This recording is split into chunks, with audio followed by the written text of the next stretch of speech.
All right, Montan. So here is the final design for how groups should look. So obviously you do not need to actually incorporate this design, but this is sort of how the layout should be. And it should look very similar in the beta.net skills XYZ website. And so the first thing that you should notice is that the differences in the names of the tabs. And so instead of the current tabs now, we should have one all tab that sort of has all the groups in it. And then an admin tab, which I think is pretty self-explanatory, a member tab, and pending.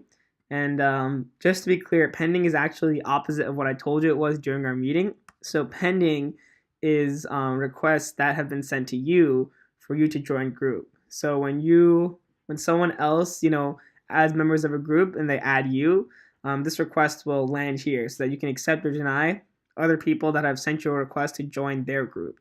Cool. So if you click inside of TEDxCMU, you click inside a group. So this is another thing. So the icons you don't really need to change. So I know right now you have like a manage and a leave. That's fine the way it is. And so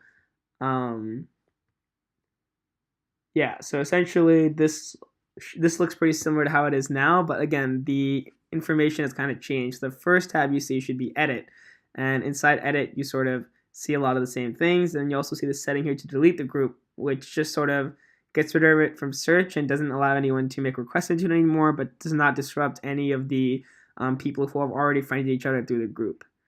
Cool. All members, it's essentially the same, just members, change the title to all members. Requests sent, so this is the thing that's very different. So previously in groups there were requests sent, which were it just had for every single group whether requests you have sent to other users in order to join. And so we are dissecting that and taking and moving it to every group. So only here does it show that when you actually add members and send them requests to join, those show up here in requests sent. So these are all the people that you have asked as either members or admins to join. And then request received is the opposite. So specifically for this group, these are people who have, searched your group name and then requested access. And so that's where these people go. And yes, so if you're a group and other people have requested access to the group, it goes here. And if, you're an individual and a group has requested that you join the group, then that goes over here. So I hope that's not too confusing. But yeah, it's the way we're sort of looking at it. So just as a reminder, pending is, you're an individual and groups have requested that you join their group. And then once you get inside a group, pending, sorry, give me a second here. Once you get inside a group, request received is as a group, people who have requested to join, and request sent is when you add people as members here. So I've further explained what's wrong with the current design in another video, which I'll also link, but this is how groups should look. If there's any questions, let me know.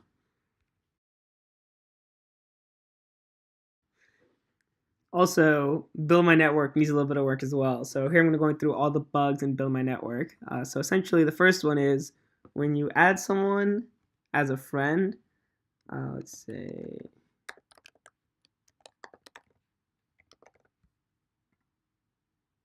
it deletes everyone else that was in the list. And so I don't know why that happens, but it shouldn't even just add them, because if someone is adding them as a friend, like instead of submit, the button should just read send, and it just sends them a request, right? No need to submit, add them to the list, then say send. Once you click this pop-up and you type in their email, it should just say send, and it sends them a friend request. Or if you want to keep it that way, either way is fine, but it should add them to the list, not get rid of everyone as it just did. Also invite friends to join NetScale. When you click invite, everyone should be selected, but then when you click invite all again, it should deselect everyone. So it shouldn't actually send the invitations. That should only happen when you click invite selected. And when you click invite selected, there should be a little pop-up that says, are you sure you want to send these people, and then just list them, an invitation to join NetScale, and then you confirm, and then the email is sent. And also we want to change this button from Grow Network to re-import emails. Yeah, so I think this button is kind of misleading. So instead of invite all, we should make it select all, and then once they're all selected, it becomes deselect all. Cool.